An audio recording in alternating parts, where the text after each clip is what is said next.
Oke, Assalamualaikum warahmatullahi wabarakatuh. Selamat pagi, selamat siang, selamat malam teman-teman. Tergantung kapan teman-teman menyimak video pembelajaran bahasa Indonesia kali ini.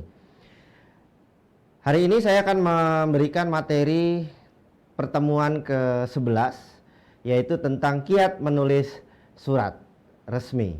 Ya, jadi materi yang satu ini adalah materi yang nanti teman-teman agar mudah bisa menulis surat dengan baik, ya, tentunya dalam kaidah bahasa Indonesia. Mari kita simak slide berikut ini.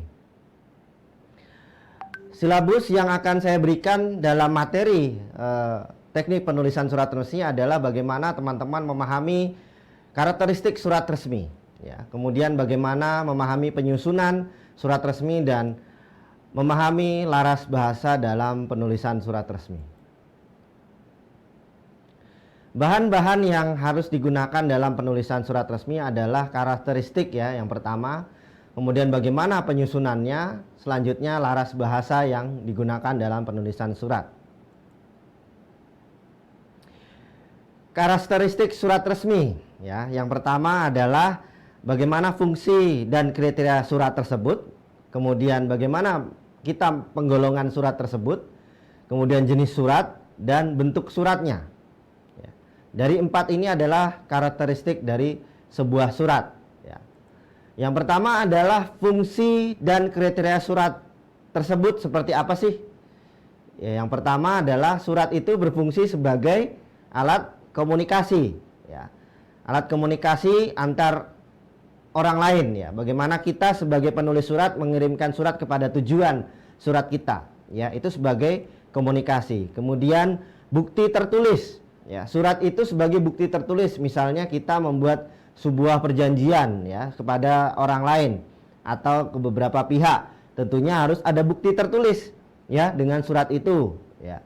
Jadi surat itu sebagai bukti bahwa kita telah menyepakati sebuah kesepakatan misalnya.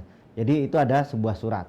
Kemudian wakil dari pengirim. Jadi surat itu bisa mewakili orang lain, ya, untuk mengirim surat. Misalnya kita tidak bisa hadir di suatu tempat, ya, atau misalnya teman-teman memberi surat undangan, teman-teman tidak perlu hadir untuk datang ke orang lain untuk memohon kehadiran seseorang, tapi cukup dengan mengirim surat. Kemudian alat pengingat.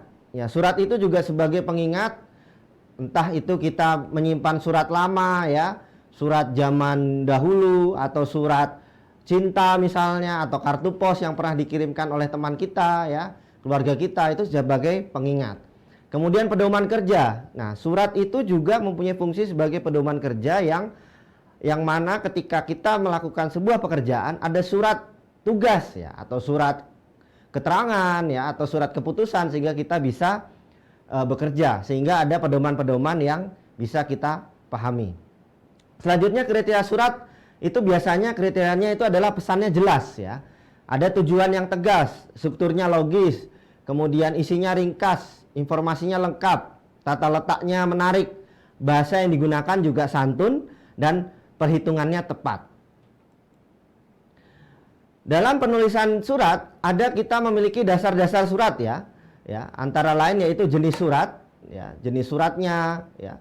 Kemudian ada kelengkapan surat, ada dasar hukum dalam menulis surat, dan kaidahnya, ya, kaidah itu. Ya, materinya nanti jenis surat ada perbedaan surat dinas dan surat surat yang formal atau surat yang lainnya, kemudian standar jenis dan ukuran huruf dalam penulisan surat, kemudian dasar hukum dari naskah dinas, ya, kemudian kaidah tulis dari naskah dinas elektronik. Selanjutnya penggolongan surat, ya. Dalam penggolongan surat ini, ya, teman-teman bisa melihat ada 6, ya. Yang pertama adalah sifat. Sifat surat yang pertama itu adalah praktis, ya. Sifat surat itu praktis. Jadi kita kalau misalnya ingin memohon sesuatu, ya, memohon sesuatu ke sebuah perusahaan atau memohon sesuatu ke kampus, itu kan sifatnya praktis, tidak terlalu bertele-tele. Jadi karena singkat jelas, jadi surat itu cukup kita tulis dengan singkat dan praktis begitu. Kemudian sifat bisnis, ya, sifat bisnis yaitu antar kita dengan orang lain, ya. Jadi kadang surat itu sifatnya tidak perlu ada orang lain ikut campur, ya. Biasanya antara kita dengan si tujuan kita yang kirimkan surat, ya, ke siapa misalnya. Jadi itu sifatnya bisnis ya. Bisnis itu tidak hanya soal ekonomi saja, tapi bisnis itu ya antar kita dengan orang lain ya. Kemudian sifat dinas ya, sifat dinas ya berhubungan dengan urusan kedinasan ya, baik itu negeri maupun swasta. Wujud surat itu biasanya adalah seperti memo ya, atau kemudian bersampul dan sifat wujudnya elektronik ya. Bisa memo itu kecil ya, memo itu sedikit lembarannya, dan bersifat bersampul itu bisa dengan amplop, dengan kop surat ya. Elektronik itu ya dengan email atau surel ya. Surat elektronik artinya dengan berhubungan dengan internet. Kemudian pesannya ya, pesan surat itu bisa rutin ya. Ya, kemudian positif atau negatif pesan yang diterima ya. Kemudian kerahasiaan dari sebuah surat itu sifatnya biasa, terbatas atau sangat rahasia ya. Itu teman-teman. Jadi ada sifat surat dari kerahasiaan surat tersebut. Yang kelima, surat itu urgensi ya, atau kepentingannya itu kebutuhannya, keprioritasan surat itu seperti apa? Biasakah atau segera atau kilat? Ya, makanya kalau kita mengirim surat lewat kantor pos biasanya ditanya, ngirimnya biasa, kilat apa ekspres ya. Kadang surat itu ingin cepat sampai begitu, barang itu cepat sampai ya, tergantung biaya yang kita pilih. Kemudian penerima, penerima itu juga sifatnya biasa ya, atau edaran atau pengumuman ya. Yang kita tuju ini sifatnya seperti apa surat tersebut. Nah itu tadi 6 dari penggolongan surat. Kemudian selanjutnya, nah ini contoh dari surat undangan. Teman-teman bisa lihat sebelah kiri itu ada surat undangan ya, surat undangan teman-teman bisa lihat ya. Di sebelah kiri tersebut, kemudian di sebelah kanan adalah surat ucapan terima kasih ya. Teman-teman pun bisa mencontoh surat tersebut dalam penulisan surat undangan dan surat ucapan. Kemudian selanjutnya nota dinas dan surat dinas. Nah, teman-teman bisa melihat contoh dari nota dinas berikut ya dan surat dinas berikut ya. Teman-teman bisa melihat konsep suratnya ya, mulai dari kop surat, tanggalnya, nomornya, tanda tangannya, isi suratnya dan lain sebagainya. Selanjutnya ada surat kuasa dan surat keterangan ya. Teman-teman juga kembali silahkan melihat surat kuasa itu biasanya ada meterai ya, meterai minimal 10.000 sekarang ya yang berlaku. Nah, teman-teman bisa melihat ada kop suratnya, ada nama orang, nama yang dikuasakan ya. Kemudian ada kop suratnya, ada tanggal, kemudian jenis suratnya, ada tanda tangan ya. Selanjutnya ada surat keterangan ya, surat keterangan pengalaman kerja misalnya, atau surat keterangan yang lain teman-teman bisa cari, atau surat keterangan masih kuliah ya, atau surat keterangan lulus. Nah itu banyak sekali surat keterangan. Teman-teman bisa nanti memiliki surat keterangan lulus saat sudah ujian skripsi, misalnya ingin melamar pekerjaan, ijazahnya belum keluar, teman-teman bisa minta surat keterangan lulus. Selanjutnya adalah surat tugas dan surat perintah. Nah, teman-teman bisa melihat surat tugas berikut ini ya, ada yang menugasi, ada orang yang ditugaskan. Kemudian surat perintah ya, ini surat perintah untuk di kepolisian ya. Teman-teman bisa melihat model surat di kepolisian seperti apa. Tentunya di kepolisian punya kaidah dalam surat menyurat beda dengan kaidah surat menyurat seperti pada umumnya ya. Kemudian selanjutnya ada surat edaran dan surat pengumuman. Nah, ini surat edaran dan pengumuman biasanya sering kita temui juga di Civitas kampus kita ya. Ada surat edaran misalnya teman-teman, edaran libur Idul Fitri, edaran libur Ramadan, edaran libur yang lain-lain ya. Teman-teman bisa cek, biasanya ada surat edaran yang ditandatangani oleh wakil rektor atau rektor sendiri. Selanjutnya ada pengumuman ya, ada surat pengumuman yang biasanya pengumuman ini sifatnya ya bisa secara langsung atau bisa untuk kemudian hari ya, tergantung sifat dari pengumuman tersebut ya. Bagaimana kemudian kita mengetahui pengumuman yang ada di kampus kita. Nah, kemudian ada surat perjanjian dan surat berita acara ya. Kalau perjanjian juga dikenakan meterai ya, minimal 10.000. Ada perjanjian antar satu dengan orang yang lain ya.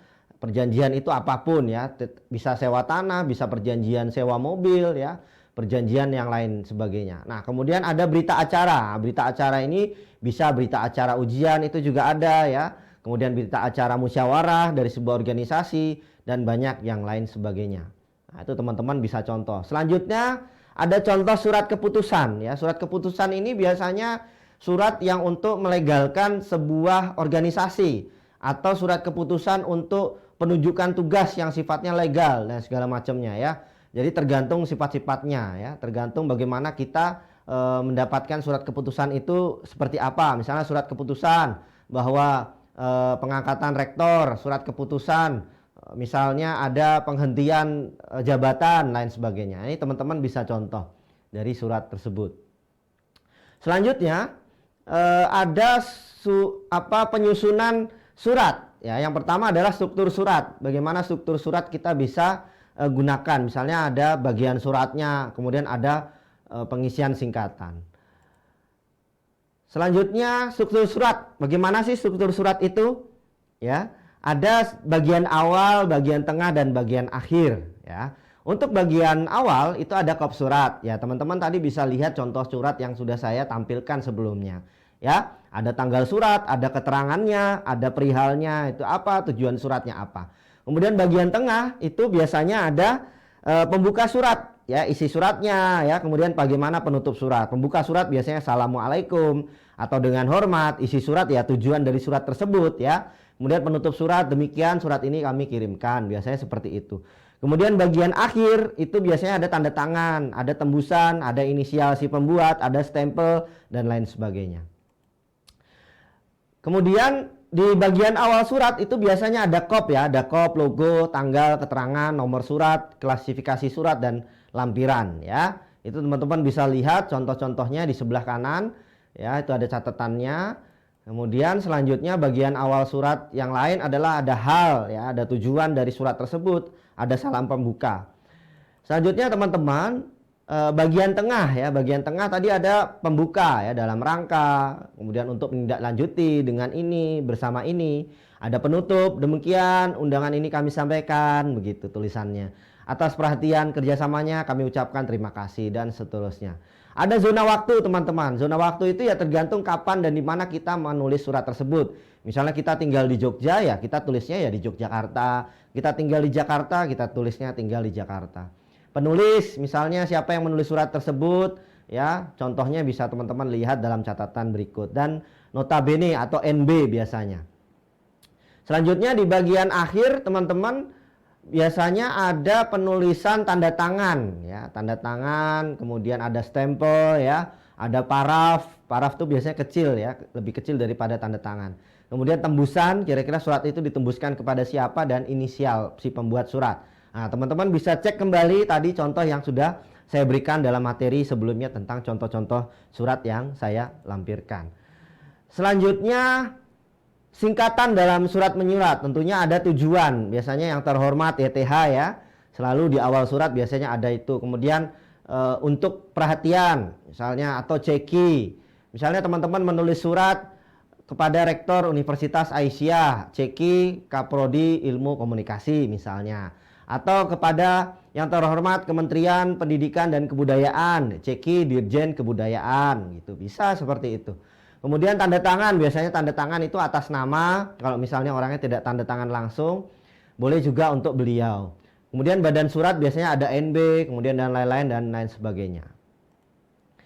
Kemudian selanjutnya ada laras bahasa surat, teman-teman. Ini laras bahasa yang kita gunakan dalam surat biasanya ya ada laras bahasa, tataran bahasa, kemudian wacana, paragraf, kalimat yang kita gunakan, kata yang kita gunakan, pilihan katanya seperti apa, kemudian ejaan. Ini yang teman-teman jangan sampai lupa. Walaupun kita menulis surat, itu ejaan juga tetap harus ada, pilihan kata juga harus tepat, ya, kalimat, ya, bagaimana surat kita bisa diterima dengan baik oleh si tujuan kita, ya. Selanjutnya, ya, laras bahasa, ya, laras bahasa yang kita gunakan dalam surat itu masuk kategori bisnis, ya.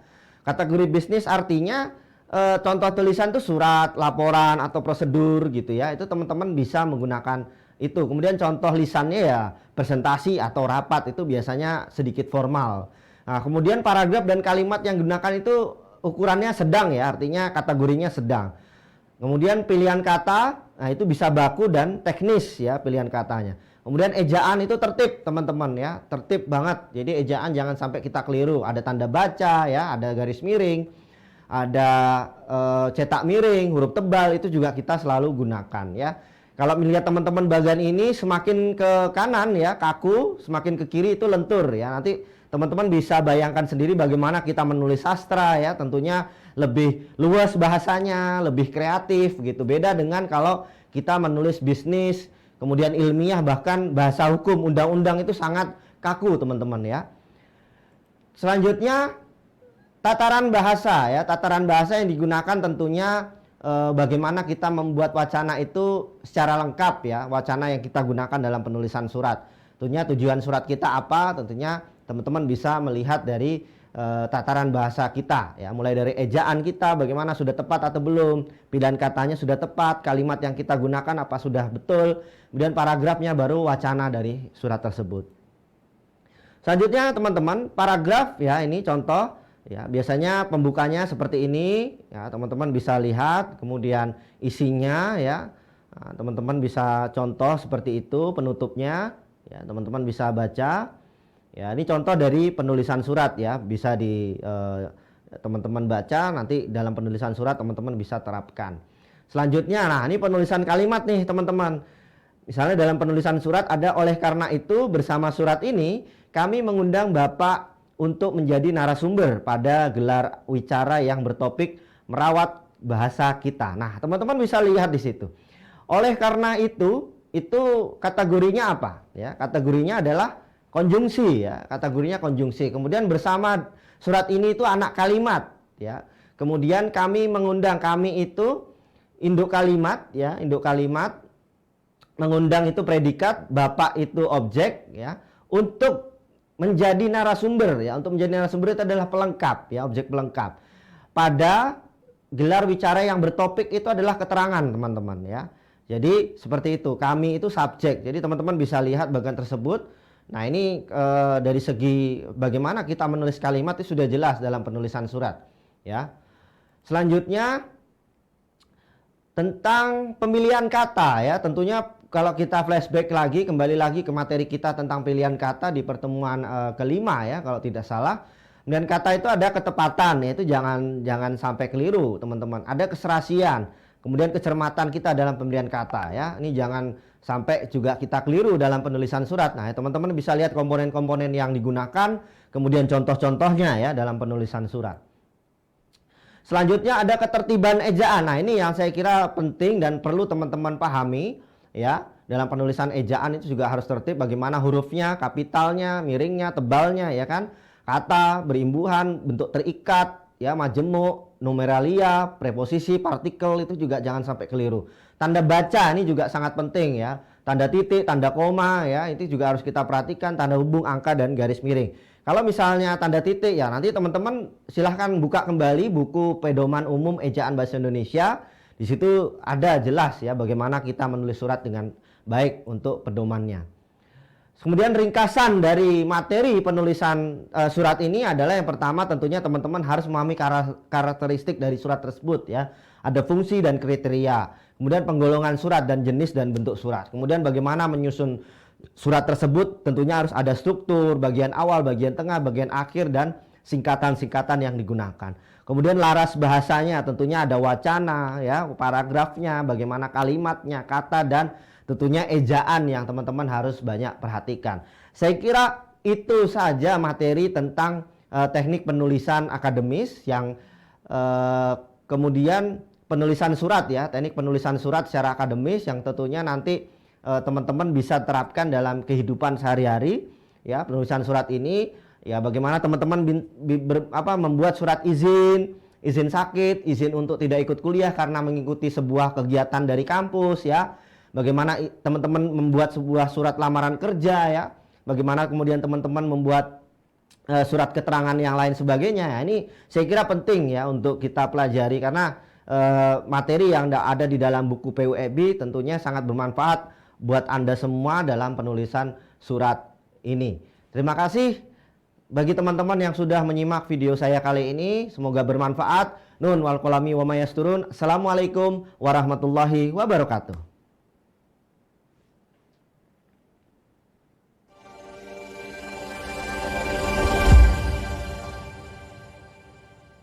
Ya.